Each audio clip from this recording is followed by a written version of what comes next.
Abraham அவர்களுக்கு எதிராக அவர்களை கண்ட உடனே என்ன பண்ணாராமா, எதிராக ஓடி ஓடி ஓடி அந்த ஷார்ட் டைம் கரெக்டாக மத்தியான வேலை. நம்மளா இருந்தால் என்ன பண்ணியிருப்போம் தெரியுமா, எப்படா கிளம்புவாங்க, வந்தாச்சா பார்த்தாச்சா போயிட்டாங்கன்னா பரவாயில்லையே. பொதுவாகவே அப்படிதான். நம்ம சொல்லாமல் கொல்லாமல் யாராவது ஒருத்தர் வந்துட்டாங்கன்னா, ப்ரிப்ரேஷனே இல்லாமல் வந்துட்டாங்கன்னா நம்ம உடனே என்ன நினைப்போம், எதுக்கு சொல்லாமல் வந்தீங்க அப்படின்னு வெளியில் சொல்லனா கூட மனசுக்குள்ளே நம்ம நினைப்போம்.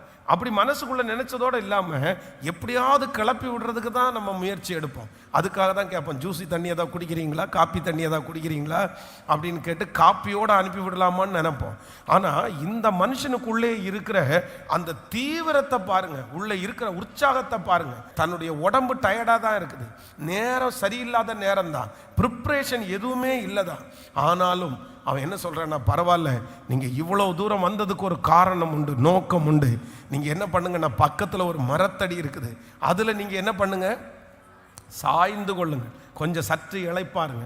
நான் உங்களை என்ன பண்ண போகிறேன்னா, கொஞ்சம் அப்பம் தண்ணீர் சாப்பிட்டு அப்படியே மெதுவாக நீங்கள் போகலாம் அப்படின்னு சொல்லி அந்த உள்ளுக்குள்ளே இருக்கிற அந்த வேகம், அந்த தீவிரம் வேலை செய்வதற்கு, கடினமாய் உழைப்பதற்கு தடுத்து நிறுத்தவே இல்லை.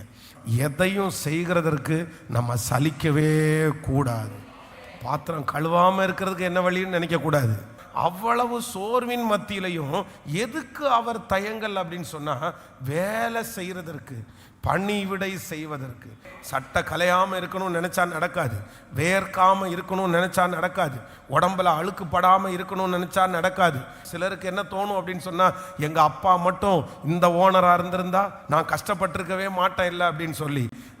இல்லை, உங்கள் அப்பா இப்படி இருக்கிறதுனால பரவாயில்ல, அந்த அப்பாவுக்கு பிள்ளையா பிறந்திருந்தா எவ்வளோ பெரிய கஷ்டம் தெரியுமா?